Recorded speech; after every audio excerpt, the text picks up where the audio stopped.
Alright, hello everyone. Welcome to the live stream. Hello Malbix, Lord MZTE, Ricky, Robot Bender, question mark. Some Mr. Plow. I don't know how to pronounce your first name, so I'm just gonna call you Mr. Plow. Mr. Plow, that's his name. That name again is Mr. Plow. Joachim, Frederick, Gloigord, Noah. Oh my gosh, so many names that I can't pronounce. I don't know how YouTubers deal with this. So I just won't. Anyway, today we're going to be doing something super special. I've been getting questions, well, whatever. I've been getting questions about how this thing works, how this 3D duck wave generator works. Let's go ahead and turn it on or something. How do we turn this on again? Something like that. And there we go, it creates some cool 3D wave patterns. And we can go ahead and customize it. Oh, that's a little bit too much. There we go, we can just like customize its shape. And, oh my god, I might actually have to delete this. My FPS is starting to get lower. There's a little bit too much logic already. Anyway, and let's just lower this. Lower this some too. So there you can see, like, what am I doing? Like, I just got really distracted just by this. Anyway, I got questions about how this works, especially from a YouTube channel called Steve's Makerspace. You might have seen some of his Gamecraft videos. I've never played Gamecraft. Still haven't played it yet. But anyway, he does a lot of, like, kinetic art type stuff in Scrap Mechanic and in Gamecraft, so he definitely has some questions about how this works. And today I'm going to explain oh my god, there's some weird stuff happening. And it might just be because some of these numbers are really far up there.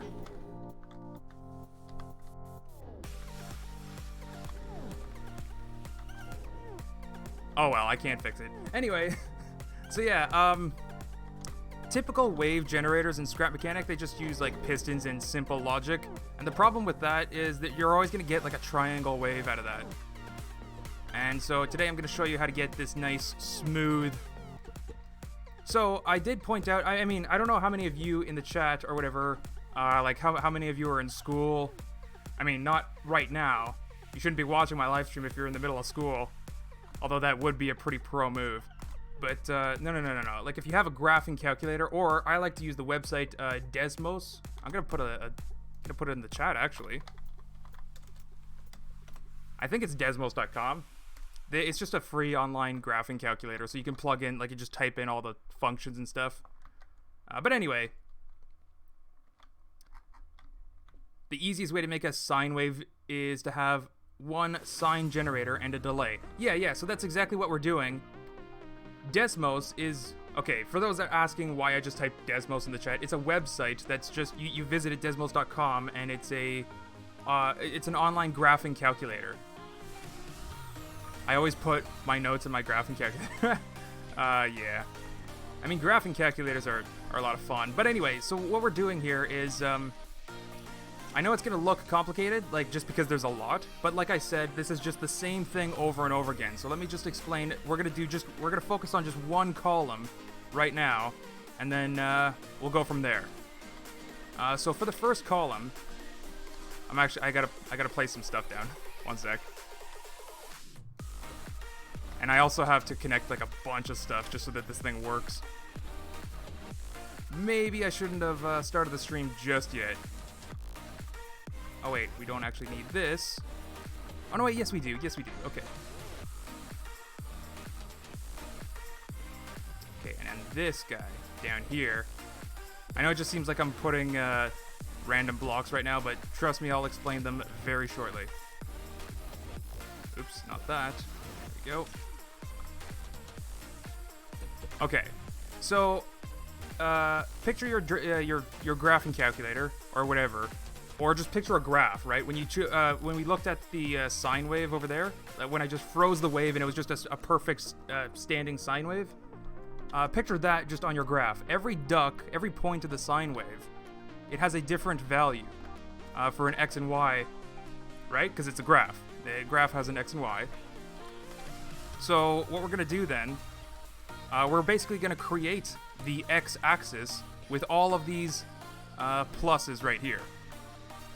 So here's what we're going to do. We're just going to put a value of 10 inside this counter block. Now you might notice this entire row of addition blocks, they're connected up to the sign here, but you can ignore that for now.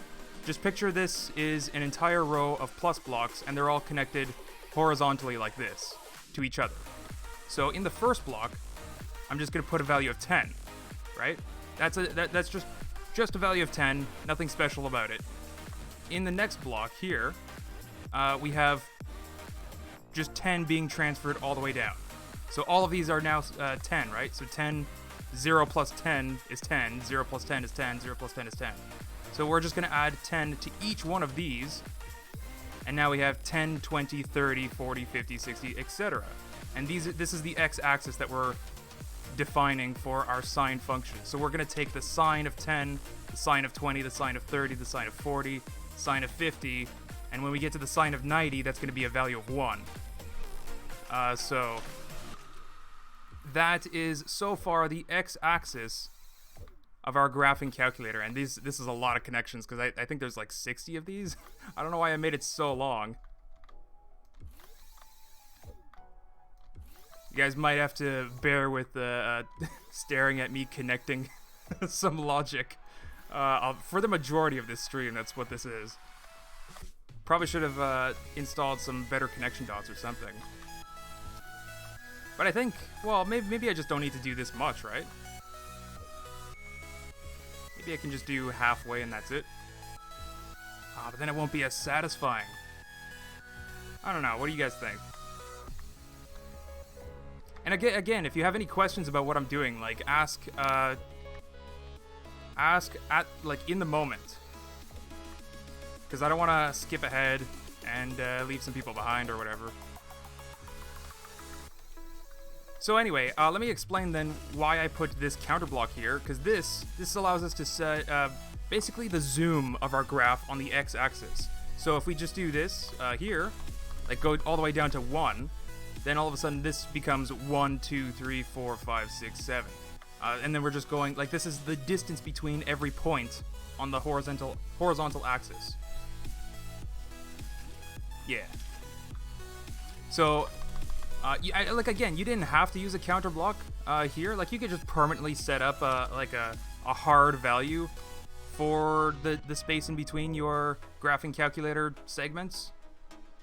But I like to use a counter block just to make it a little bit customizable, and I can change. That's exactly what the 3D wave generator was doing, and how you can change the shape. Every counter block, every input, I made into a counter block so that we can change it to anything that we want dynamically, like a variable. So this is just like the zoom of our graphing calculator. So I'm just gonna leave it at 10 for now, just for 10, 20, 30, 40, etc. All the way to 600.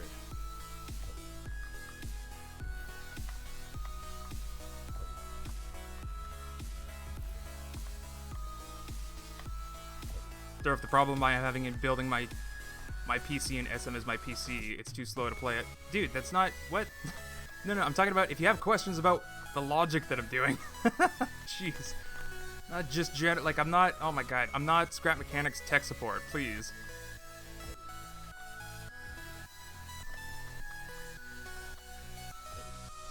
I mean, I'll be happy to be the tech support, actually, if they pay me. What did you miss? You missed the starting explanation of how 3D wave generation works in Scrap Mechanic.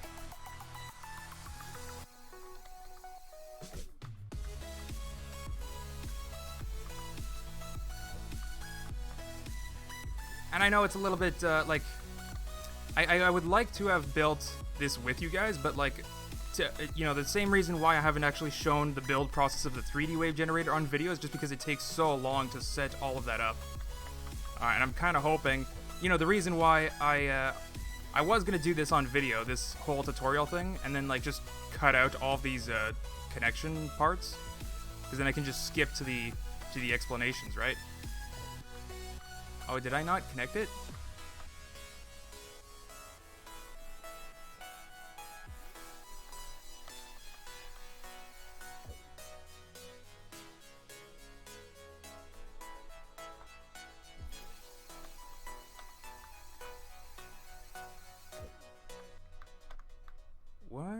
heck? Huh. Huh? Huh. Oh, okay, no, I did have it connected. Okay, it just looked like I didn't because I was doing some weird stuff. Yeah, this would all have been cut out in editing, but the problem was I actually did start recording that video, but then my recording footage just got lost, so I'm deciding now I'm just going to stream it. There you go. Alright, so we're all hooked up on the x-axis here. Right. I shouldn't freak out about some of these values being negative. Okay, so now I'm sure you get it by now that we just have just a line of different values here, all separated by this much. So then we're taking just the sine function, just like you do in your graphing calculator, and you plug in, you know, y is equal to sine of x. That's all this function does. So we're taking the sine of 10, sine of 20, sine of 30. I explained all that before. And now what we're doing is this this line of multiplication that it's all attached to, you can ignore it for now. We'll get to that in a little bit too, but for the time, well, whatever. I'll just explain right now. That's how tall the y-axis is going to be for our output. So, cause like just yeah, I can explain it right now. Okay, so if you take your graphing calculator and just put y is equal to the sine of x, you'll see a sine wave.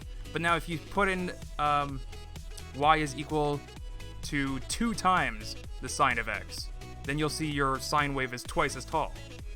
So that's what this entire row of multiplication is, and this single counter block right here. That's just the little multiplication value right outside of the sine value, or function, right? So we're just multiplying the height, and we can actually, we can reduce the height even by decimal points. Just like this. Oh, it would probably help if I had a decimal display, right?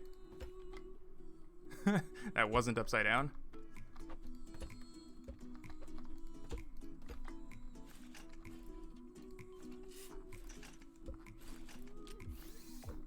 There we go.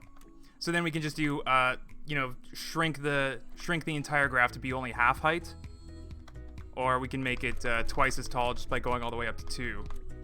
Just, you know, stuff like that. So we'll leave it at 1 for now, just because you know, it's gonna get a little bit complicated when all these things start to come together. So, because again, we have this entire row of addition blocks, which we're gonna get to very shortly, I guess. But the basic plan, the basic idea then is, I should probably mention, of course we're using smart engines to control the height of all the pistons.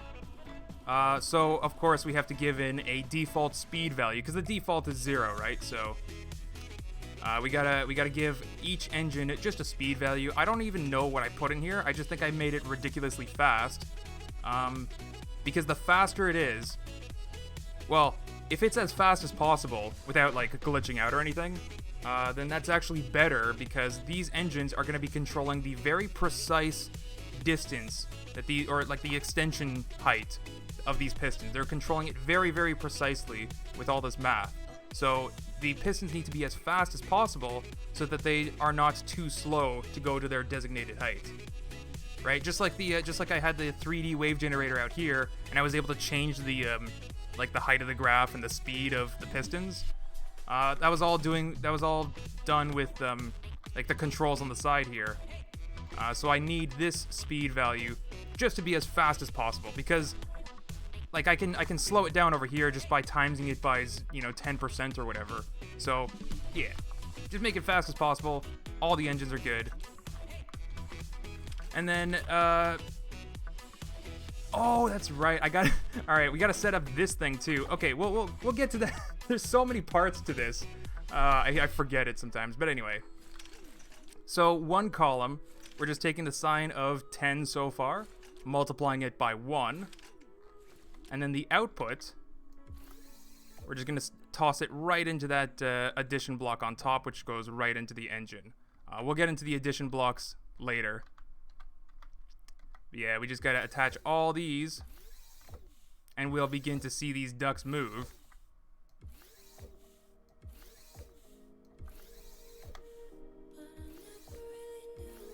in a lovely sine wave pattern.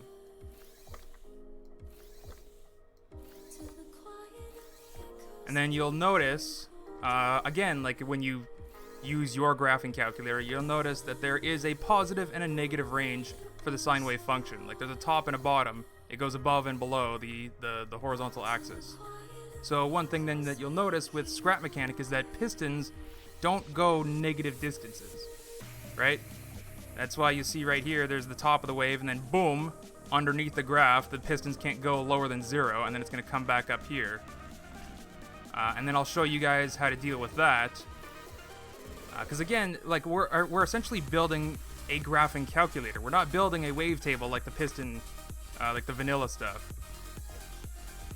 We're building a digital display for the sine function.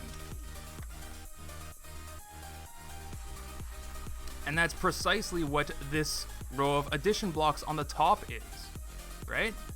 Just add a mid value. No. Durf, what will make them 3D? Well, 3D AM, if you got here too late, then you missed the 3D wave generator. But what I'm explaining right now is the very basics of how the logic works. So just to quickly answer your question, it becomes 3D when you add the second dimension, right? So this is only a one-dimensional wavetable. So you basically have to double all of this logic and double the number of pistons to have one dimension wave going like this and another dimension wave going like this. And then together they can make a 3D wave with all sorts of fancy shapes and curves. I'll spawn it in again later, but let's just focus on how this logic works so that you can build this stuff yourself. So again, you might notice that the wave goes underneath our graphing calculator here. Actually, first let me show you how cool this is. Because remember, this is the increment for our horizontal x-axis, right? Now let's just go ahead and start playing around with it, I think. So if we decrease the increments in between, there you can see the entire wave is much longer. And that's because we're taking smaller and smaller measurements in between. So now let's go ahead and increase this. This is, this would essentially be the horizontal frequency. So this would be, twice as much as we saw earlier, and there you go. You can see there's the top of a wave, bottom, top, bottom, and going to the next one. So you might be wondering what these two blocks over here are. This, I'll show you real quick. It's super cool. Super cool. It's just been sitting here this whole time, for those wondering what it might possibly be.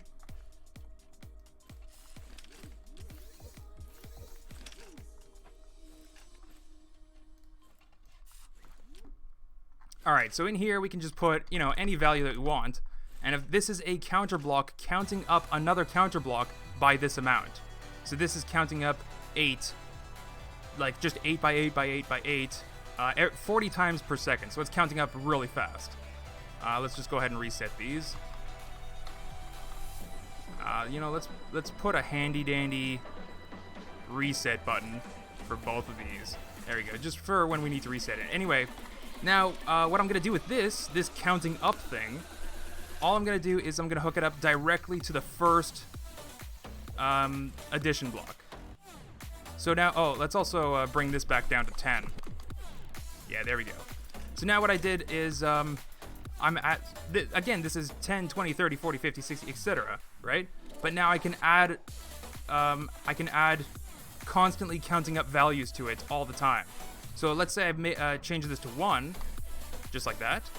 Now this is 10, 20, 30, 40, 50, 60, 70, etc. But it's 10 plus 1, so that's 11. Or then it's 12, then it's 13, then it's 14, right? And then this one is 10 plus that. So all I ended up doing then was moving the graph horizontally. This isn't actually moving the wave itself. We're actually moving the graphing calculator over to the side. So again, if you remember, like down here, I'm saying this is 10, 20, 30, 40, 50. That's not actually what's happening here, because 10, 20, 30, 40, 50 are down there somewhere now, right? We're just going up the graph this way. we're probably now into like the hundreds and stuff. Hundreds and hundreds and hundreds. They're still all only 10 apart, right? They're still only 10 apart, but we're counting up like really high now. So let's go ahead and shorten, or increase that frequency, and we can also increase the rate that this counts up by. And there you go. So now let's fix that. Now let's fix that height issue, where there's the half of the wave is underneath, and that's I gotta do. Hold on. Uh-oh. This is gonna be a pain in the butt for me to connect. All right, I gotta connect this counter block. Hold on.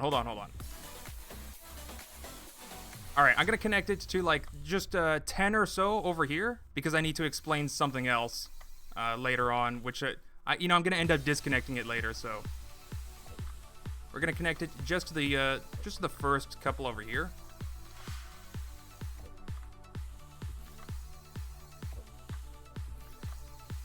First couple, right? This is a couple.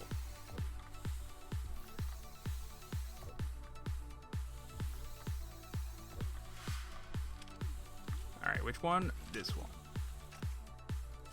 Okay. So we'll just pay attention from that duck onwards. Okay, again, you have to picture your graphing calculator when you just put in like y is equal to the sine of x. And then it's like you're just scrolling over to the left or right. That's all we're doing. But our graph is still, like we're only capable of displaying the positive section of the positive and negative results. So all this is doing is just adding one, or adding whatever we put, to the entire result. We're just shifting the entire sine wave function up and down by 1. So now, for this entire section that I have it connected, the entire negative range now is 0. It doesn't go to -1, it goes down to 0 now. And then that's what, that's how you get the entire wave to actually appear. You have to add 1 to the result of the function, because the sine wave function goes it'll output numbers, again, from +1 down to -1, back up to +1, back to -1. So to move the entire thing to a range between 0 and 2, that's why these pistons are twice as tall now, we just +1. And now it's all, we get the full shape. So one thing that I showed you earlier then is we can change the like this multiplier, right? I explained before how whatever we put in here, we multiply the height of the sine wave. So let's go ahead and see what 0.5 does. And there you can see the wave is half as tall on both sections.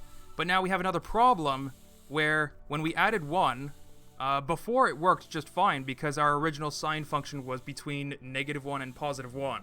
So when we plussed 1, it was between 0 and 2. But now it's not between -1 and +1 because it's actually half as tall. It's actually between -0.5 and +0.5, right? So when we add 1 to that, we're actually doing, we actually moved our graph to be all the way up to 0.5 and 1.5, I think. Yeah, so we basically just shrunk the sine wave within the range that we gave it.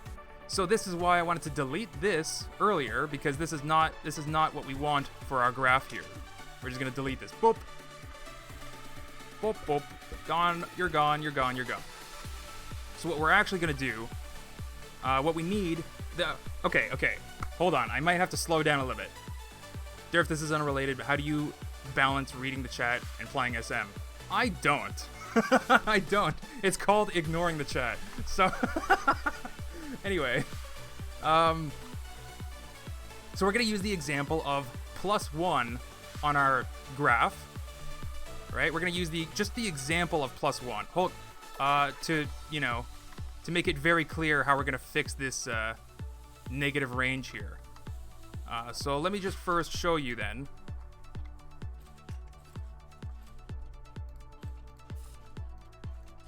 Obviously, if you times your graph by 0, the result is going to be 0. But now if you times your graph by 2, it's going to be twice as high, right? 3, 4, 5, 6, etc. It's going to be much higher sine wave. But the problem is that the negative range is still in the negative range. We're not seeing the full sine wave. So to fix this, again, we're just going to use the example of +1 to make things easy. When we add 1 to the entire graph, the graph moves up. But what we actually want is just to move the graph up by half the amount that the graph is tall, if that makes sense, right? So if we go back down to 1 here, this goes, again, I feel like I'm repeating this over and over, but the graph goes from -1 to +1. The total height is 2. So we want to add half of that total height to the graph to bring it to the positive range. So if this is actually 4 tall, right? There's that, it goes from, yeah, it goes, oh, this is going to bring, okay, yeah, this is going to bring it from -4 to +4. These positive pistons are only going 4 tall, and they should be going -4 blocks down. So the amount that we need to add is just 4, right? Really? No, that shouldn't be the same amount. I thought it should. I thought I needed to divide this by 2. Really? I could just add this in? Okay. Never mind. I was about to make this more complicated, I think. This doesn't make sense, though. I don't know why. I did it differently in my 3D wave generator. I don't know why I'm doing it this way now. No, it's gotta be like different. I don't believe that it's this simple.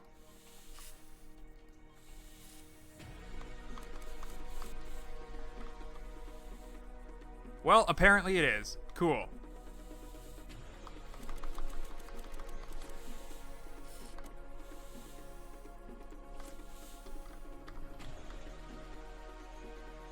All right. All right. So you just add whatever the multiple. Yeah. Oh, that's so dumb. All right. I did it differently on my 3D wave generator, but this is actually the smart way to do it because you already have the multiplication here for your sine function. So that's all you just need to add to the height, to the output. My gosh, that's so simple. Why didn't I just do that before?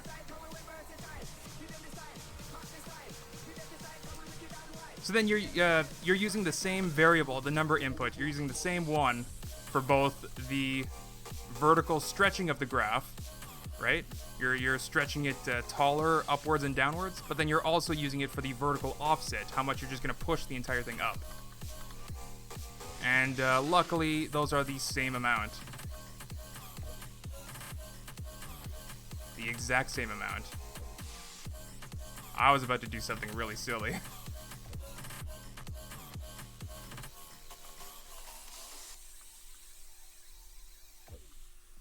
I would add 7.5 because it doesn't distort the graph like now. What? Durf, your input number is your range in both directions, right? What?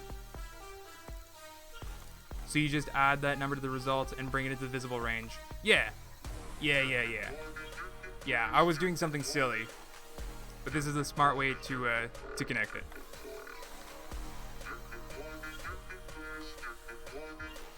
To be honest, I didn't expect, I thought I already had this stuff figured out. I learn something new every day.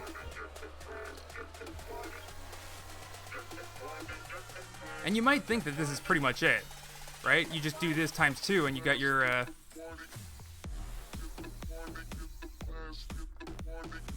you got your piston wave thing. So again, for those that are probably not following along, I don't know. There we go. We just stopped the horizontal motion. We're gonna leave this at increments of 20. So again, we're just building the graphing calculator, doing the 20, 40, 60, 80. This is our increments. They're our x-axis. We feed it all into sine functions. We feed it all into a multiplication for the graph height. And this row of additions is just the height offset to move it into the positive piston range. So the bottom of the pistons is 0, and the entire wave is above it. And that's all of that. All of that math is just to control the smart engine height for pistons. And again, the speed of the pistons don't matter at all. We're just giving it some arbitrary, really fast speed. The only thing that matters is that these pistons are able to precisely control their height properly. So they just need to be able to... The pistons need to be able to be fast enough to do that for the graph to look normal. Because like we can even show you actually what happens when the default piston speed is too slow. Let's show you what that looks like. Of course, we have to animate our graph for that to make sense.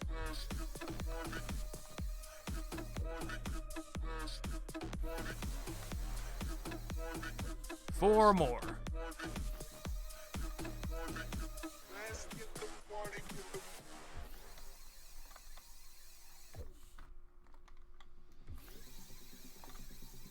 Two and one. There we go. All right. So let's get this thing going again. There we go. So we're moving our graph to the side by 3 every tick, which happens at 40 times per second. So we're doing it at 120. We're moving at 120 units to the left or right per second. Not that that really matters. So let's see what happens then if we just remove all the speed of these engines. Obviously, they can't move the pistons. So now if the... Oh god, that actually looked weird for a little bit. Let's show you that again. All we're doing is... the wave is actually moving without the graph showing that it's moving. So when I add speed to it again, you're going to see that the wave is actually like out of phase with itself for a little bit. Yeah, see that? It just went like super wonky just to correct itself. But then as soon as it has some speed, it's able to correct itself again. And over here, like, again, it really doesn't matter how fast you make this. Well, it does to a certain degree. You don't want to make it too fast.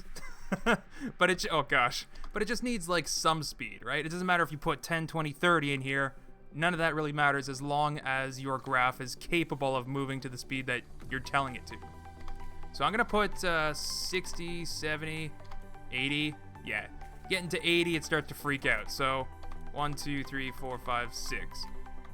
Really? Fine. 1, 2, 3, 4, 5. Alright, so I'm leaving it at 50 blocks per second for each piston, which is incredibly fast, by the way. It's really, really fast for pistons to do that. But, again, the reason why I'm doing that is because I have the capability of telling my graph to move very fast. Right?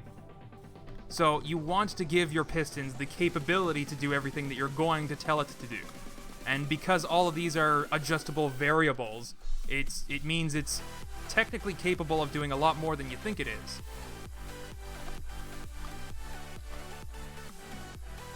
So yeah, it doesn't like the slow speed. This is what happens when your pistons are far more capable than what you're telling them to do. You're just like, I want to move at 50 blocks per second, but you're telling me to move at like not even 1 block per second.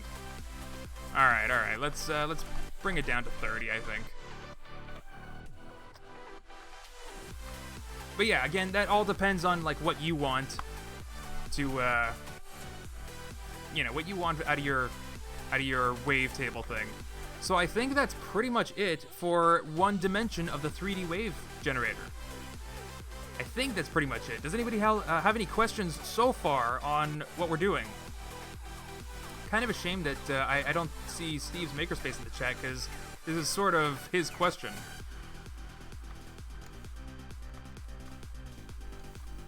Durf, when you add RGB blocks, can you make them colored the wavelength of light it would represent?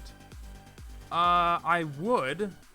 Yeah, that would be a very easy thing to do, actually. You just change the hue based on this number, which is incredibly easy to do. But I actually wanted to do something a little bit more special than that. I think Durf is not smart enough for that. What? Lord MCT, I literally just answered the question. It's just the hue value based on this thing. Like, I can do it right now. I can do it right now. Boop, boop. Oh, wait. Well, yeah, that doesn't matter. Doesn't matter what those are. Actually, it does. Hold on.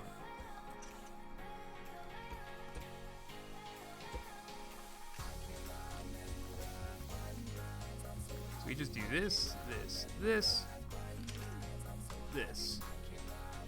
All right, so now, again, that just looks like a dark red or whatever, but if I, let's actually bump this up by 10 each time. So if I crank up the frequency, you're gonna see it go from, wait a second. Oh, hold up. I got it in the wrong mode.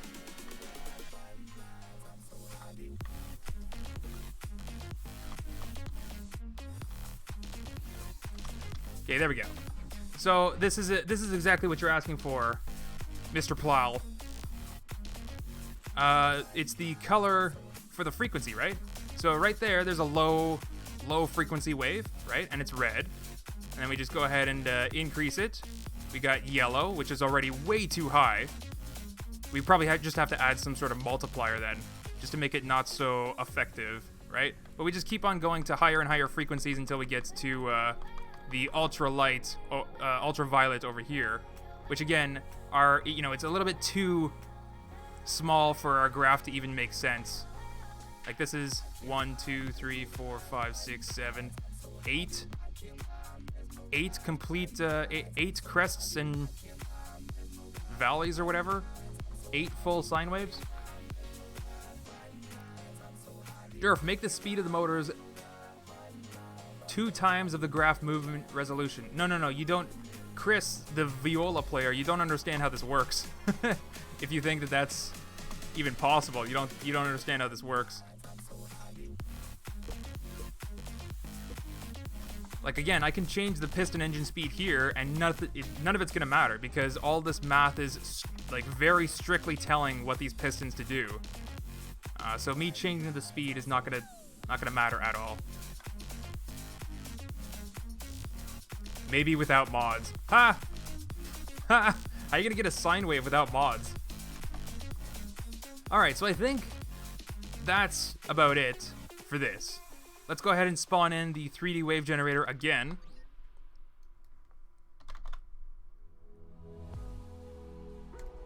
Duck wave generator. And again, this is made with invisible pistons to make it look like they're floating.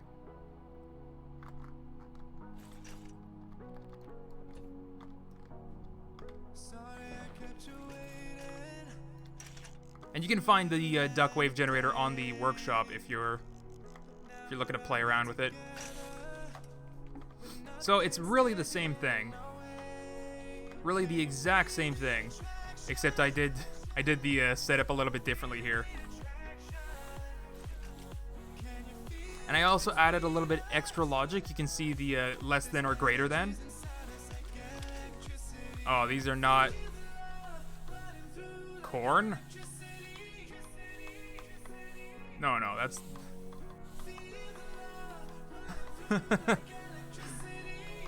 Amplitude, that's what it's supposed to say.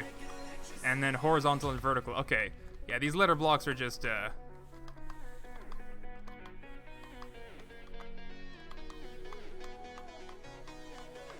one off. There we go. Horizontal and vertical frequency. This is the temp. I forget what temp means. But anyway, so you might notice that this has the less than or greater than functions here, and then just like some logic stuff here. This is just to keep, this is to make my wave generator dummy-proof, so to speak. So if I, if I change this and I'm going lower, I can't set the value to 0. It forces the thing back to 1. And then same thing for the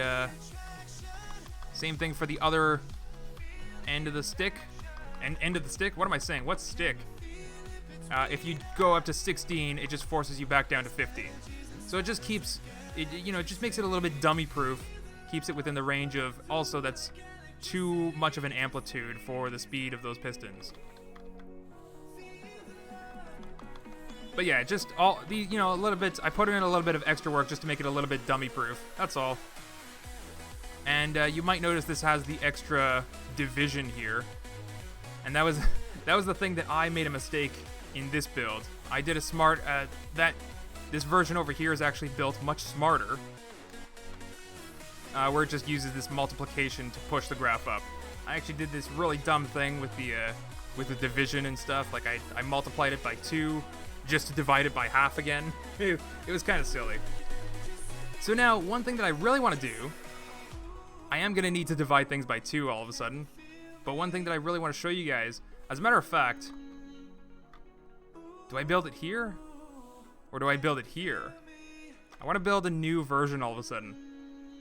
No, we're just going to build it on this thing. So let's stop this. Let's lower the frequency.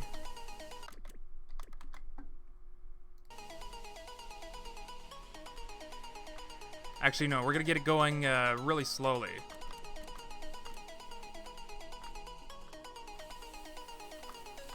And not too tall.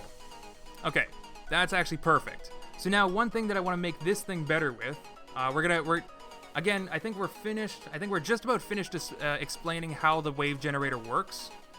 And the very simple answer to the 3D wave generator is just that instead of the ducks here, right, instead of the ducks, you just have, oh my gosh, there we go.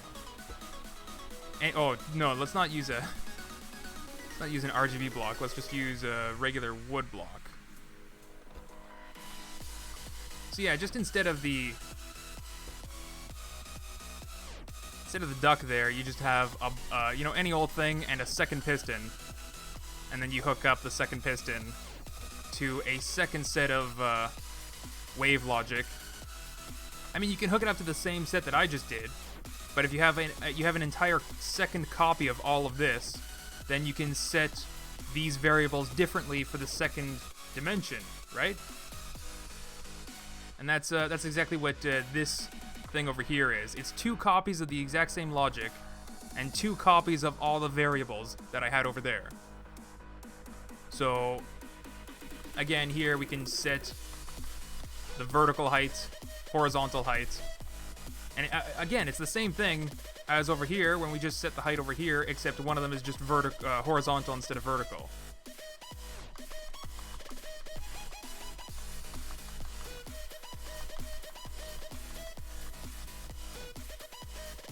Such a tiny little cute wave.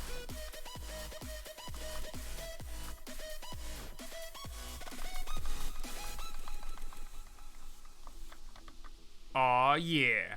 Looks so squiggly. Also, I think one thing that I found out that I really liked about oh my gosh, these piston things. I mean, if these things would let me stay on, a wavetable like this will actually slowly move things. Just because of the way that collision works in scrap mechanic, especially if you had wedges on instead of ducks, you can just have sort of like a conveyor belt that just moves things along. Anyway, the thing that I wanted to do with this, let's finally improve this. Let's make it the best wave generator. Oh yeah, if you didn't know, these are just invisible pistons. I'm pretty sure that was obvious. So the one thing that I want to make this even better, I want to replace all the ducts with RGB blocks, and those are going to be. We're just gonna do, I don't know, some silly. It's not gonna look the prettiest, but wait, what? Shouldn't you be on? Oh no, wait, this way. There we go. And then that's gonna go to literally all the RGB blocks. Great. Just to set them into hue HSV mode instead of RGB mode. All right. So then, and then we also need. Oh my gosh, this is going to be such a pain in the butt.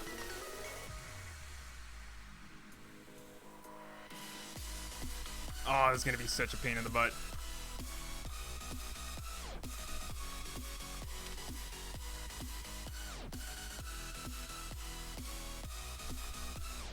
And I can't paint any of these white or black. Uh-oh. I just might have to build another one. Because of that silly division thing that I did. How terrible would it be to rewire this?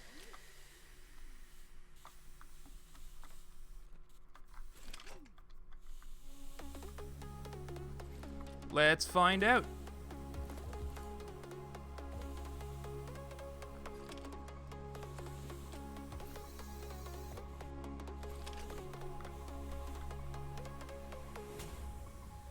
Yeah, it doesn't quite work. I don't know why I built it in this like weird way. It's like there's something else that I did that I don't even remember. Like, why do I have all these number blocks?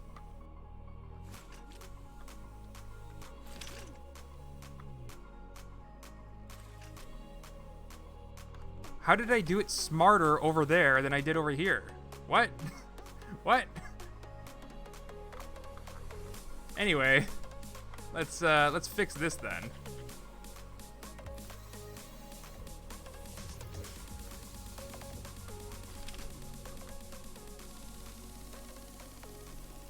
Weird. Weird. Alright. So this is gonna be a real hassle for me then, because I gotta do this. We'll start over here just like this as a little experiment, I think. So bottom one, top one, bottom one, top one. But I think I'm gonna end up rebuilding this thing probably off stream or I don't know, and then just like do a little video to show you guys the finished result of a brand new 3D wave generator, I think. Or maybe I'll just let you guys do it now that you guys know how to build these things. Oh, that'll be fun.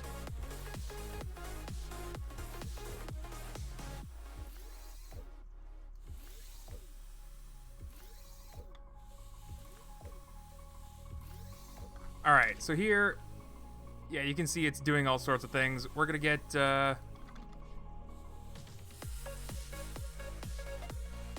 one side black, one side white. There we go. I needed to use this with number blocks because I can't paint these guys. Because if I paint any of them white, it's just gonna try to set the speed of these things. So I need these number values as white and black values. And what I'm gonna do with that is, I don't need my inventory. There we go. What I'm gonna do with that is use this special function. There it is. There it is. Atan2. So what this thing does then is it spits out an angle depending on. Okay. How do I describe what Atan2 does in a simple way? If you picture, again, a 2D graph, this is all about graphing calculators. 2D graph, there's 0, 0. Actually, let's paint that red. 0, 0, 0, 0 is important in this case. So what Atan2 does, you see there's an input for Y and X. Okay, Atan2, first of all, you probably already know about sine, cosine, and tangent. There's also the opposite of those functions called arcsine, arccosine, and arctangent, or that's what atan is. Atan2 is a special function just for programmers, because the way that math works sometimes, like when you take when you square a negative number, it comes out positive, something like that.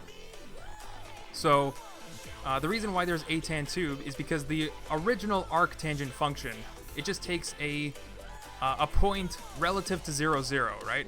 So this is going to be a positive x and a positive y. And then you can have another point relative to 0, 0 that's negative x positive y, or negative x negative y, or positive x negative y, right? So the original arctangent function doesn't support all four quadrants like this. It only spits out a positive value, because if you take a negative number divided by another negative number, like negative x over negative y, it comes out positive either way. So Atan2 is a special function for programmers where it actually considers which quadrant it's in and then gives out the appropriate answer. So if it sees that there's a positive x and a positive y, it knows it's in the positive quadrant. If it sees that it's in, negative y but positive x, it knows it's in this quadrant. So now what's the point of all of this? What's the point of Atan2 is because you feed in a coordinate, right? It checks where that coordinate is relative to 0, 0, and then spits out the angle that coordinate is in. So this is like a 25 or 30 degree angle. I don't know, just by eyeballing it. I don't really know what this is. But anyway, if you put in a positive x, positive y, it's going to be from 0 to 90. If you put in negative x but positive y, it's going to be from 90 to 180, right? So that's what the atan2 function is. It spits out an angle depending on what coordinate we feed it. Now, why am I even talking about any of this? Because that's what I'm going to use to define the hue of these colored blocks that I'm going to be putting on the end of this. So we're basically pretending that the center of these waves, right? There's two pistons, two waves. You can picture it like a circle, an XY graph. And we're going to pretend that 0, 0 is the middle of these waves. And so then, where is the duck? Oh gosh. Where is the duck relative to that middle, relative to that 0, 0? Is it 90 degrees? Is it 0 degrees? Is it 180 degrees? Or is it 270 degrees? And that's going to define the hue of the RGB block, because, funny enough, it's out of 360, right? The hue? It's out of 360 degrees. And, God, I need to, like, reset this or something. It's starting to freak out. It's really starting to freak out. But yeah, for those that were ever curious about how hue rotation actually works in color computers and stuff like that. Reset, reset, reset. Calm down and reset. Why is YouTube stopping my music again? It what, like 2 times in an hour? YouTube, go home, you're drunk.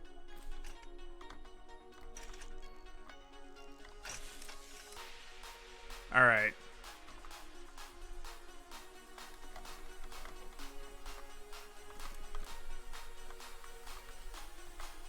Yeah, good enough. Okay, so yeah, just in case, you know, some of you were wondering how hue rotation works in computer coloring and stuff like that. Like, I know people can open up their photo editors and they use RGB color mixing and stuff like that. Well, now you sort of understand the math behind calculating colors, and how it's useful for computers to calculate colors. Oh god, I need one of these for every pair. Oh, jeez. Alright, well, let's stick them on top of here then, I guess. Alright, well, and then we'll just keep it to this short example for now, because this is just more of a number logic tutorial stream.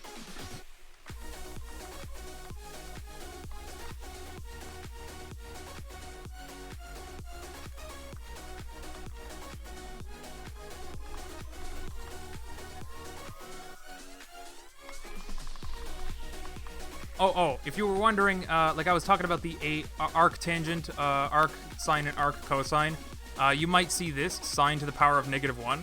That's arc sine, or a sine.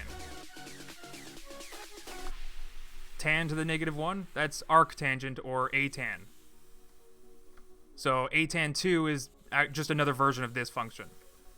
They mean the same thing in case you didn't know. Some people get confused, like they think arc tangent and they think arc tangent and tangent to the power of -1 are two different things. They're actually the same thing.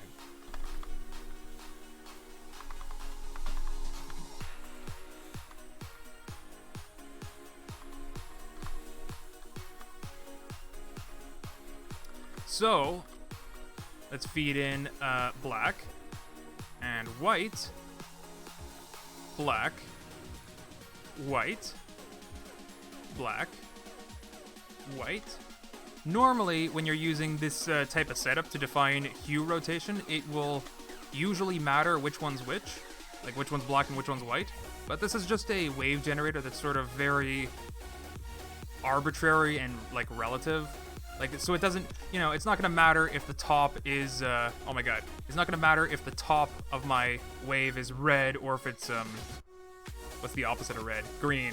No, not green. Cyan? Yeah.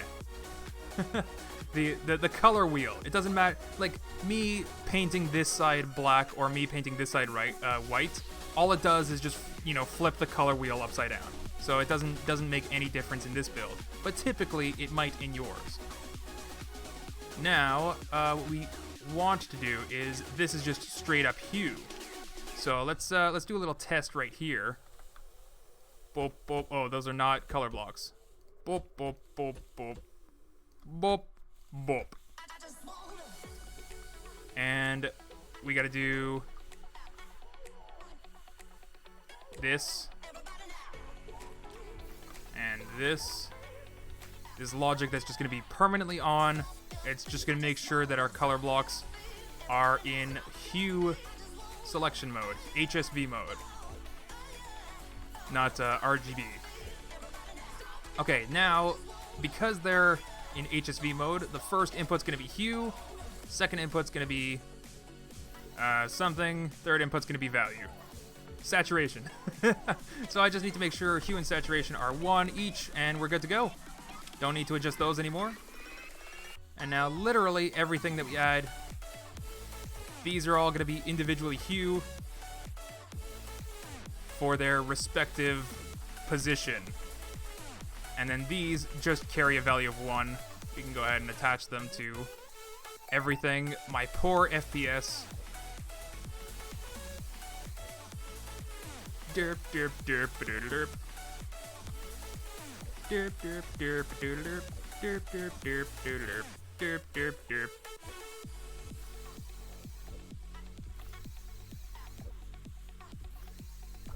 And there you go. That is what the ducks should be displaying.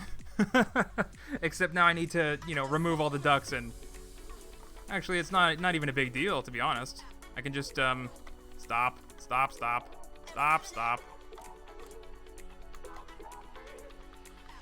I can just remove these ducts and make my job of building this extraordinarily difficult because it's all invisible. But this is the lazy way.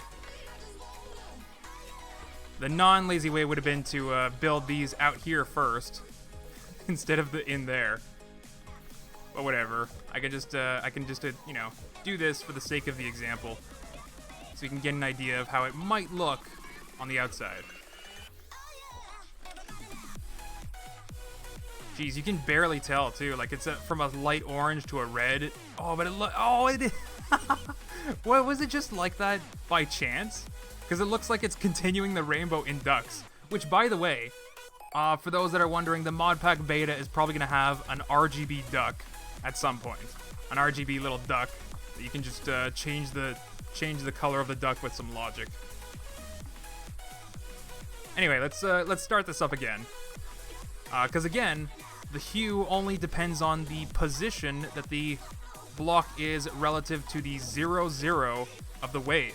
So, again, not to confuse anybody, but all of this depends on the height and the the vertical amplitude and the horizontal amplitude. So if I make these bigger, like way bigger, right? Way bigger, the 0, 0 is still in the middle of those amplitudes. So it moved from down here to up here just because the graph was doubled in size. So no matter what this graph is doing, the 0, 0 is always going to be in the middle of the range. So now, relative to that 0, 0, relative to the middle, these blocks are in a specific angle, which I'm guessing I got backwards, right? I'm guessing I got this backwards. So if I just paint this the other way around, bam, we instantly change the color. Yeah, so it should be like red on top, because that's where the 0 degrees is over here to the right. So we're going to see red over here. We're going to see it turn to like orange, yellow, and then green down here, and then blue and whatever. I think. But let's get this moving, and then we'll see. Oh, and interesting thing to point out then is that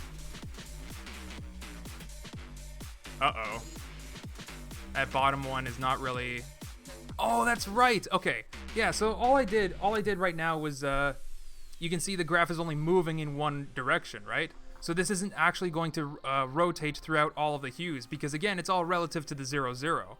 So it's sort of like we're just pointing. We're just sort of like what's that thing that like ticks back and forth? A metronome, except the needle is pointing down. the angle that we're just setting these colors to be is just constantly on the bottom angles, right? So let's get this graph moving. There we go. Oh gosh, no, that's not gonna work. Oh gosh, that's not gonna work. There you go. I hope I got it. No, I didn't get it. There we go. There we go. That's a little bit better. Okay, I don't understand why I'm not seeing any blue out of that.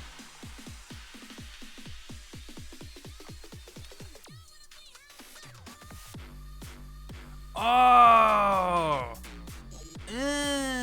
I see. My mistake is huge and disgusting. My mistake is very huge and disgusting. Oh no, I don't even know if I can do it with this one because of my stupid setup with this division. It's possible with the other one, I think. Yeah, but it's not possible with this one.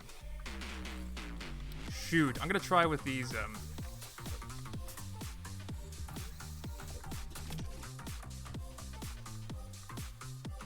Yeah, no, it's not accessible to me right now because of the way that I built this. I gotta rebuild it.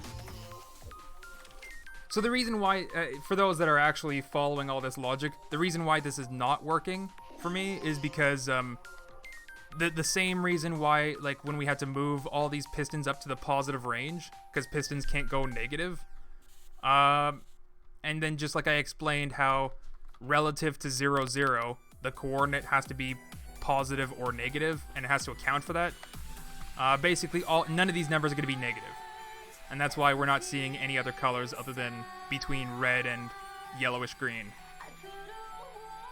Yeah, because it's all within the positive range. So we're not seeing any of the colors that we should be seeing.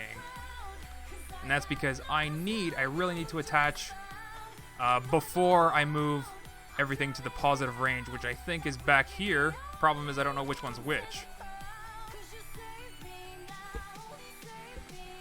Ah, there we go. Yeah, that's it. What's this, though?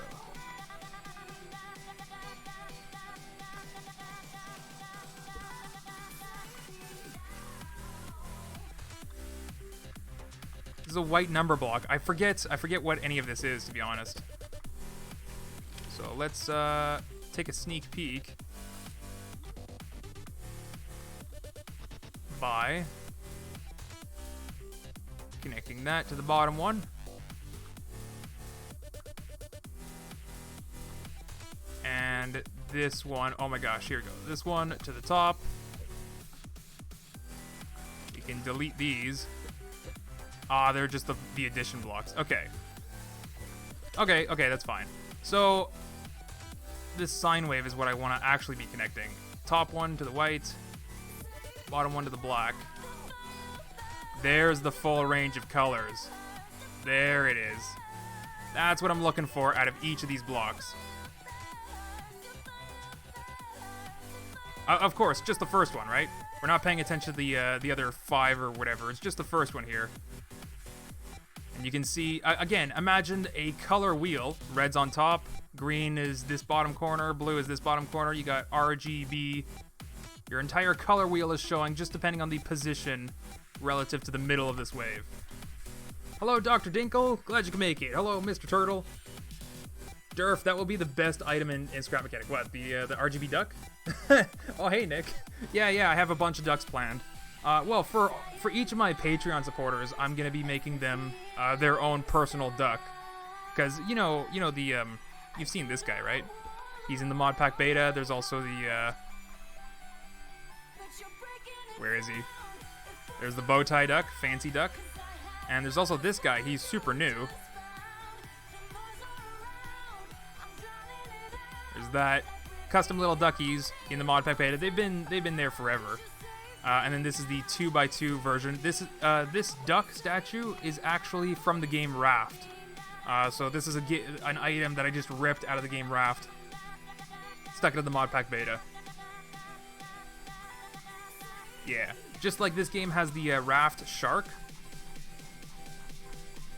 in the vanilla there you go. Just like Scrap Mechanic has this, the game Raft has a Scrap Mechanic Ducky, and that's what this is. But anyway, I think my Patreon supporter ducks, which by the way, the requests that I got are a little bit out there. They want like some very custom stuff. I was just thinking like a little, little outfit or something. So I'm not exactly sure how I'm gonna get around to doing all of that, or how exactly detailed I'm gonna make them. I guess it depends. Maybe I'll, I don't know. Some of my Patreon supporters are like super long-term supporters, so I'm definitely gonna prioritize their ducks first. But yeah, so I think that's really it. I think, is there any questions that you guys have? Is there anything that you want to know about how this works? Because I'm sort of at the end of it now, right? So if there's anything that you're wondering how this works, now's the time to ask, because then I can explain it.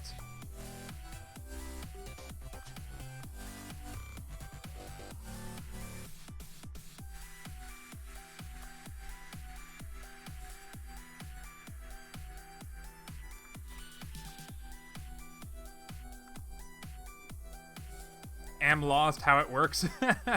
Well, I mean, if you didn't see the first part of the stream, then you can always watch the stream footage back, right? I missed the start. How does it fly? Oh, these are... There's just invisible pistons. It's the exact same over here, but if you look on the workshop for a mod called the Mod Pack Invisible, it has several parts. You'll see them here like this with outlines. So there's bearing, suspension, seat, etc. All these parts... They function just like the other parts, but they're just completely invisible. So that's what I'm doing. I'm using invisible pistons, because that kind of looks a little... I mean, this looks all right for a one-dimensional wave, but a two-dimensional wave, it kind of looks a little bit ugly to have pistons all over the place. So that's why I'm just using invisible pistons and a little invisible... Where is it? There you go. A little invisible pipe piece just to connect the two. So you don't see anything at all. You just see the smoke from the pistons, but I can just turn off particles. Bam. And now there's no smoke. So yeah, that's Durf,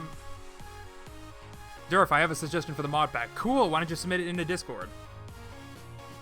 Durf, is there an RGB duck? There is there is in my development stuff. It currently exists. Durf, on the 2D wave, can you add 7.5 instead of the input so the wave stays in the middle of where the pistons go? I don't even understand what that means. On the 2D wave, can you add 7.5 instead of the input so the wave stays in the middle of where the pistons can go? Oh, I see what you're saying.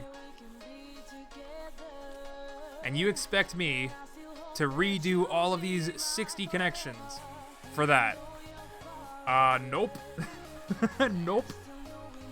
Also, keep in mind that these are just vanilla pistons, right? They have a range of 15 blocks, but you can use any pistons that you want with a smart engine. If you really wanted to, where is it? Where is it? There it is. There it is. There's the big boy.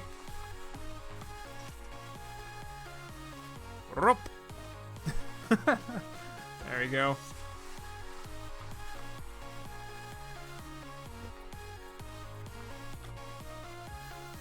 There you go. So if you really wanted to,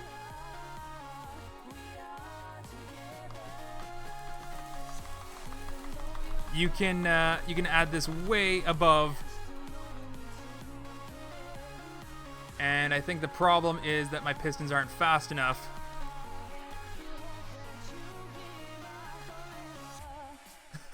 But yeah, that's the reason why I put in some of this extra logic here to limit the range, because I didn't want again, just to dummy proof it a little bit, but I didn't want this to happen.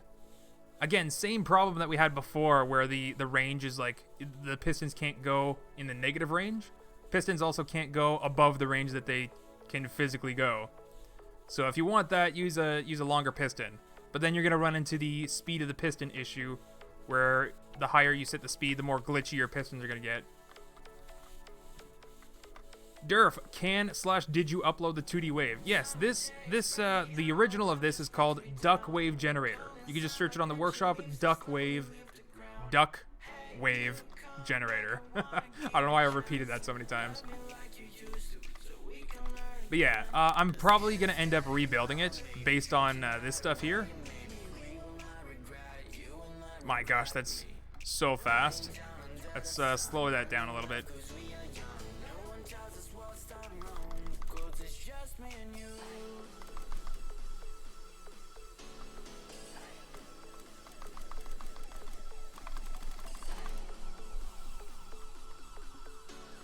Oh, there you go. That's looking so smooth. Anyway, yeah, so it's called Duck Wave Generator. I'm probably going to end up rebuilding this entirely, I think. I might use different blocks. I'm definitely going to use the setup that I built this stream here. As a matter of fact, I might even just cut this and, like, remove all the duck. No, because I got to replace them with invisible pistons, and yeah. Alright, so I'll probably just rebuild it entirely. But based from this setup. So this is going to be just one dimension out of the new thing. And then perfect that I built it this way, because then I can just use these multiplications for the A tangent 2 functions for the RGB blocks instead of ducks. It's gonna come out so cool, but yeah, I'm gonna save that for a video. Same thing that happened with my last live stream where I was building a pole climbing robot. Let me see if I can actually load it in here. I don't even think I saved it. Yep, did not save it. Didn't even save it at all. All right, but you know what? I'm gonna go show you guys because I think we're pretty much done here for today. Shorter stream than usual because I got through that explanation. Oh, come on, Scrap Mechanic. Scrap Mechanic.exe is not responding. Is there a 3-dimensional sine wave machine? That's basically what I'm doing by adding the RGB blocks on the end. I'm adding a new dimension of color, so to speak. I mean, if you really want. How much is Patreon? Patreon is, minimum Patreon is $1 a month. $12 a year.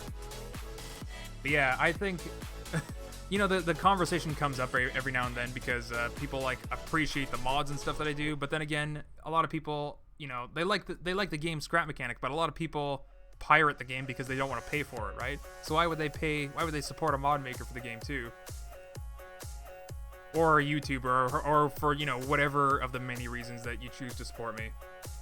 You know, if never mind. I don't want to get I don't want to start being a beggar.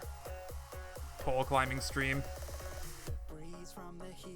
Were you serious when you said the RGB duck is out for patrons, or did I miss something? I didn't say it was out for patrons yet. It's just in my development mod. I will give access to patrons to that development mod, because that's going to be where I'm going to be making the Patreon ducks. So, yeah, my Patreon supporters will have access to that. Currently, they don't. Oh, no! Can't even show you. I can't even show you what I came into this world to show you. But you guys remember this stream, right? This was a recent stream where I tried to build a pole climbing robot, and this thing failed miserably. Just a miserable failure. Let's go ahead and try it. Let's go ahead and just try it. I gotta be very careful, because, well, it already failed. As you can see, it's supposed to be like camera controlled. The top claw moves with the camera angle that I'm pointing in. But because of, you know, how terrible I overthunk this design, it just doesn't work. And I spent 2 hours just failing at that. And then in another stream, I told you guys, I revisited the idea, and 5 minutes, this is the 5-minute design, 5 minutes, I perfected it, and it's already working. So I definitely overthunk that pole climbing robot idea. But hey, I'm gonna show you guys the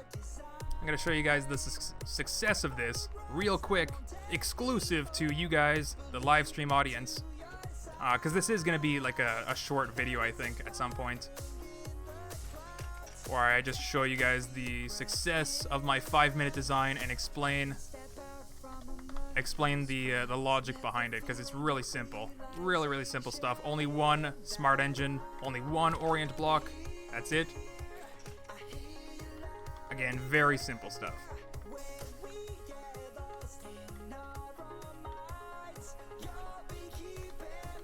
So I'm gonna spawn it there, claws open up first. Oh yeah, the thing I was gonna say about the Patreon though, yeah, it is only like it's like the minimum is $1 a month, but the thing is, I could probably, if I what is it? Is it like 5%? If one out of every 20 people pledged the $1 level, I think. No, wait. Yeah, I guess if it's 5% of my subscriber count, then yeah, that would make sense. Yeah, it doesn't take a whole lot of people, because like $1 to you doesn't seem like a whole lot, right? But then together, oh god no. Oh god no. But then together, like, it all adds up in the end. So if it's just like 5% of my subscribers did that, that would pay all of my bills instantly. And then YouTube ad revenue wouldn't matter at all. I could take off all advertisements from all my videos then. All right. I'm pretty sure this one's the bottom. There we go. So we're starting off with the bottom claw already grabbing on. And just look and see how smooth this thing operates. You look up, grab, let go at the bottom, look down to pull yourself up. And this is what I was going for. This is the build that I wanted to build, right? This is, because again, we did this for a multiplayer Monday. All vanilla, of course. But, went a little bit too far there. And this is not using any pistons at all for the design either. And this would probably end up being way faster than any of the designs we used in Multiplayer Monday. And the main thing that I really enjoy about this is how like relative this perspective is. See, I'm just like pulling myself down like as if that's my arm. Oh, it's so much fun. But anyway, if you want to see how this thing works, you're gonna have to wait for the video for that.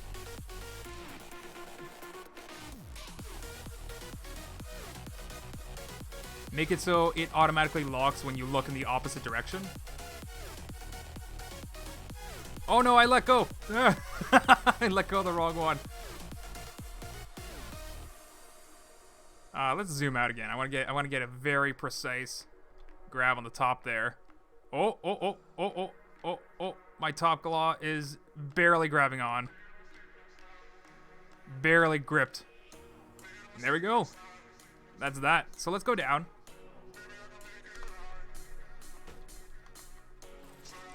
And let's end this stream on not exploding on this, because how am I gonna possibly explode on this? Actually, you know what? I'm gonna be real sly and say, if you want to see me attempt to climb this, you're gonna have to wait for the video. You're gonna wait for the video. I should probably save this on a lift before I accidentally hit that thing and explode it.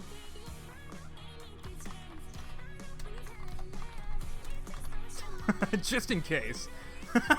Yeah, save it first. Oh, geez, yep. I didn't have it. Didn't have it saved. Hey, Rato, Converna. Hi, Durf. You can automate that in order for you to just hold a button to go upward. I mean, yeah, I can, but that wasn't the point. The point was for me to build the relative camera controls.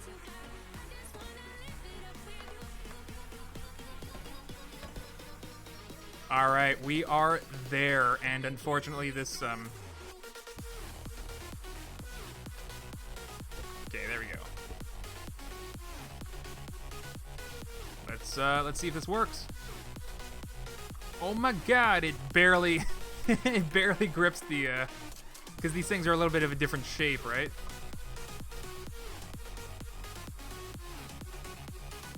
Yeah, it seems like I can only grab it on like some weird diagonal.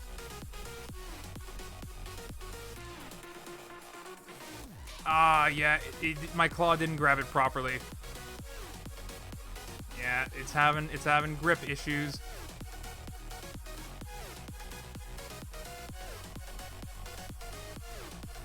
Whoops!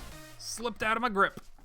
So I could fix that just by adding a couple blocks on the end, like making the claws a little bit bigger. But anyway, why do we only have 48 likes? Shake my head. I know, right? How dare you? I've been streaming for over an hour and we didn't even get 69 likes. And I'm about to end the stream, and now the stream's never gonna have 69 likes. How dare you? How dare you guys? Can you make it so that, so when it is on, the lift is open? What? Can you make it so when it is on the lift, it is open? No. No, I cannot do that. I mean, I could if I built the claws differently, but that's not what I wanted out of these claws. I built these claws to climb these barrels, right? So this is the shape that I wanted out of these polygons. If I mean, I guess I could build them like sticking out 90 degrees.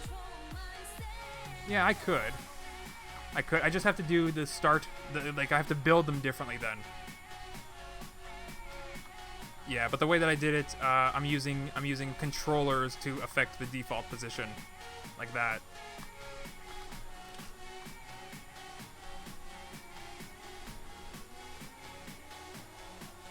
All right, well, I think that's gonna be it for today. Nobody had any more questions about the wave thing. I hope this was a comprehensive enough explanation for you guys to build it yourself. Yeah, keep your eyes peeled for a video for this pole climbing robot. I'll explain. I mean, I don't know. Do I even bother doing a video? I absolutely detest editing. So should I even bother with a video, or should I just explain it now? I don't know. Nah. I'll do a video because it'll probably. It's been a while since they did like a 5-minute video, so I'll just do like a 5-minute video for that. And then also keep your eyes peeled for the new 3D wave generator with RGB blocks video that'll come out shortly too. Again, just like another short 5-minute video where I show off my new build. And I think that'll be it for today, folks. Rip, I don't have Scrap Mechanic. Dude, Thunderstorm! Check out my second channel, Scrap Mechanic Mods, youtube.com/Scrap Mechanic Mods. I do a giveaway every month for the game.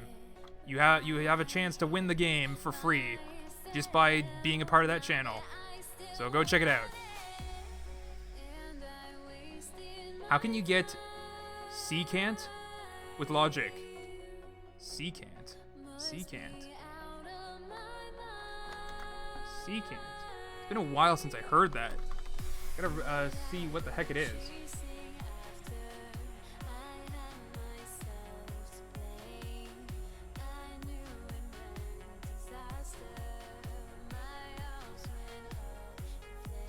Secant of x is 1 divided by the cosine of x.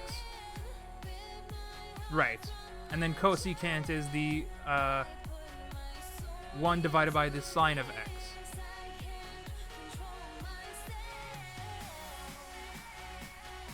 Okay, yeah, it's a different kind of inverse. It's a different kind of inverse function, but it's actually, you don't actually need it in the math block as a function. You just do 1 divided by your thing. Yeah. You want people to translate like 5-minute videos to German, Durf? Do you even have... No. Well, if you guys want to... don't bother translating my Durf videos. The videos on this channel, don't bother translating them because there's too many. You're never going to do it. Not even important. But the second channel, Scrap Mechanic Mods, there's definitely international viewers there. If you want to provide subtitles for those videos, it'll be very much appreciated by those viewers. Personally, I don't really care either way because, I mean, I speak English, and that's not to just be like, you all better understand English. Not that I'm, like that or anything, but like I can understand, everybody that can understand my videos doesn't even think about the people that can't understand them, so that's definitely going to be something. The Patreon is a bit confusing. It doesn't really answer my question. What's your question? How much do I need to pledge for early access? Okay. Okay, I understand. Okay, hold up. I'm gonna answer. Okay, we'll do.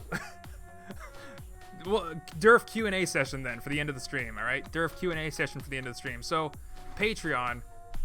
Typically there are like rewards being promised, and I do, you know, give patrons my rewards. I post on there occasionally, show them something that nobody else sees ever, or usually give them early access to something. In the past, I used to make mods for Patreon supporters, and I used to have like, again, early access for upcoming mod pack updates, but that was such a huge pain in the butts to manage. And then there are some people that pledged on Patreon just to steal that content and release it to the public anyway.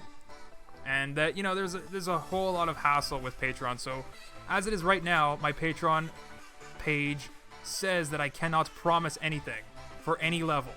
And that is true because I'm stupidly busy. I hate editing. I took on way too many projects at once, so how many ducks are too many? So like I said, I'm gonna prioritize my my longest supporters, right? The people who have been supporting me the longest. So I'm gonna do their ducks first, and to give you an idea, I said I was gonna do their ducks like a month and a half ago, and I still haven't gotten to it. So to give you an idea, if you're interested in becoming a Patreon supporter for a custom duck, you're in it for the wrong reason. Don't even. What's my favorite mod block? My favorite mod block might be the math block, or the smart engine, or maybe this thing.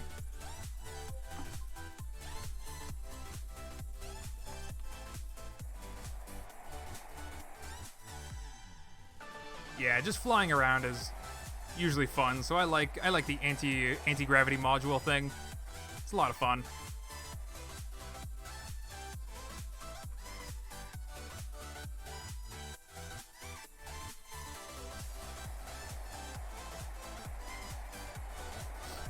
Okay, Samuel, join the Discord. If you're going to be asking all those questions about translating, join Discords, man.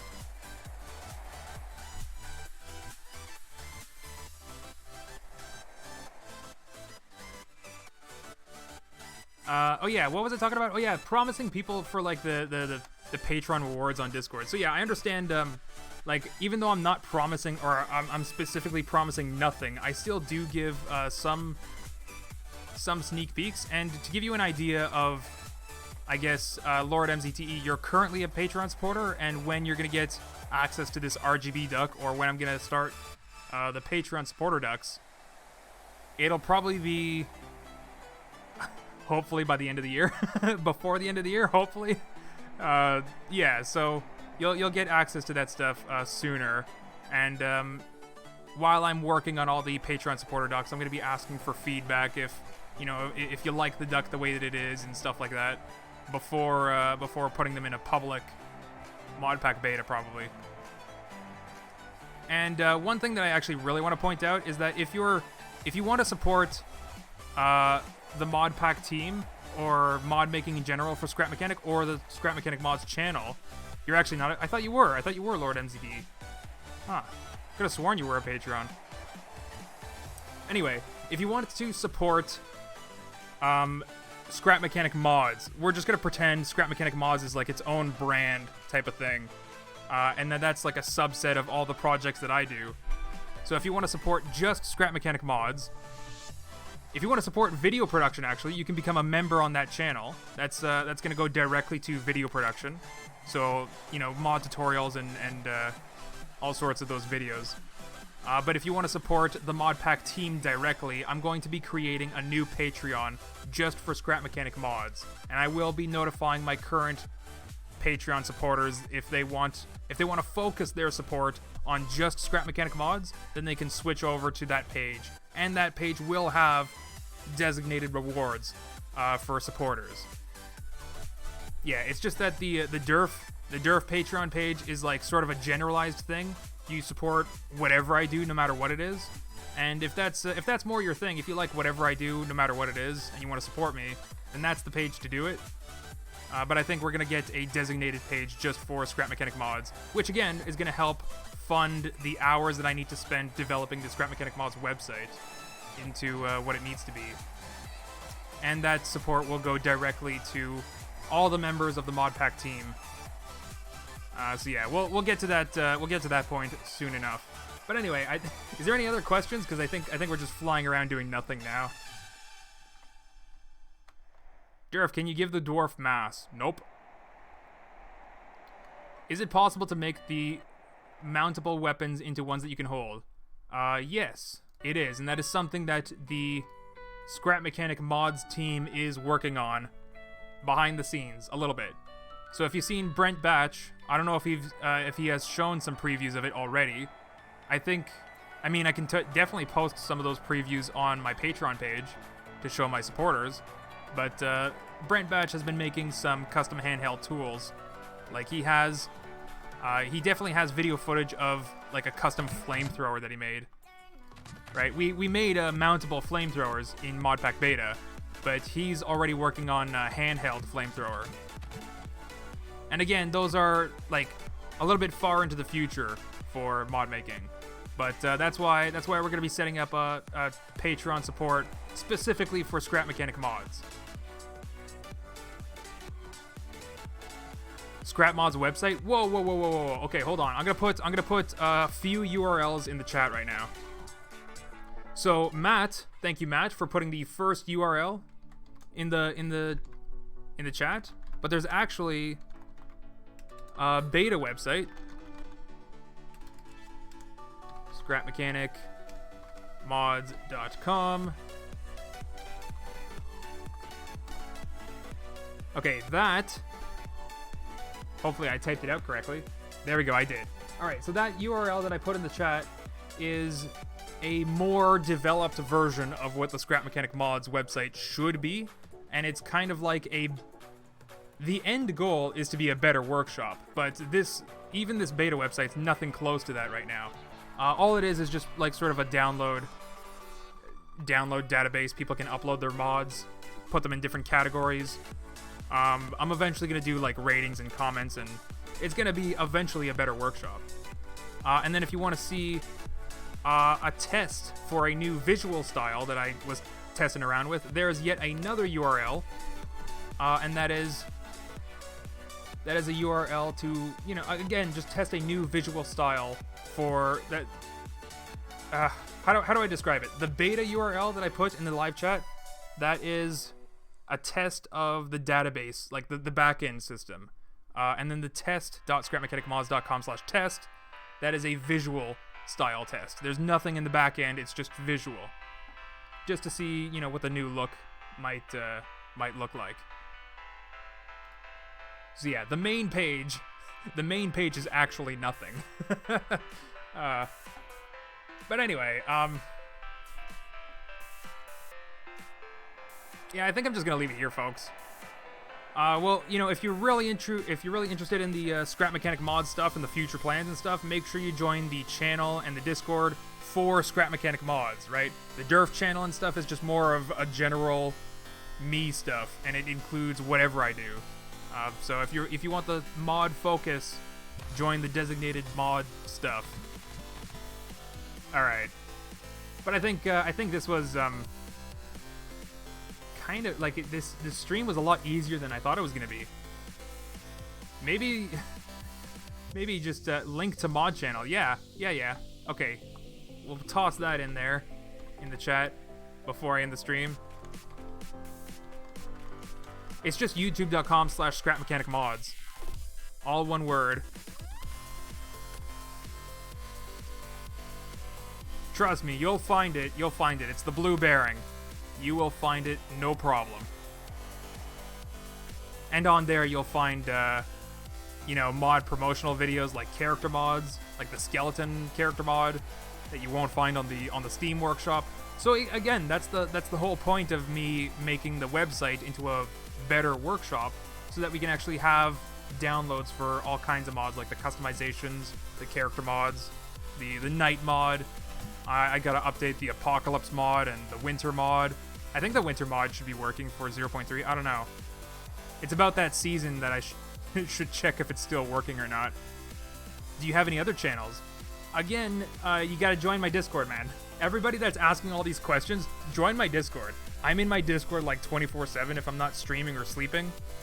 And then on there, you'll see people are asking me, when is the first video gonna come out on your third channel? And I'm like, oh yeah, I'm gonna work on that tonight, and then I don't. So, so yeah, I do have a third channel. Actually, technically speaking, I already have 5 channels, but I'm not gonna mention any of those. I'm not gonna mention any of those. No. I do have a third channel that will be starting up pretty soon, and it is not a gaming channel. It's a discussion channel. We're gonna be talking all kinds of stuff. All kinds of stuff. Yeah. That'll be interesting. But I think let's just end it here. Let's just end it here. I've been flying around for the past, nobody's gonna be watching this footage in the last half hour of the stream. It was all about the explanation at the start. So thanks everybody for chilling me. Chilling me? Thanks for chilling me in the fridge. I was a little bit too hot, but now I am safe for consumption. Just slurp me right on up. The tasty, delicious Durf soup. Yum yum. Alright, thanks for... Jeez. Thanks for chilling with me this afternoon. I'll see you guys next time. Maybe tomorrow afternoon I'll do yet another stream.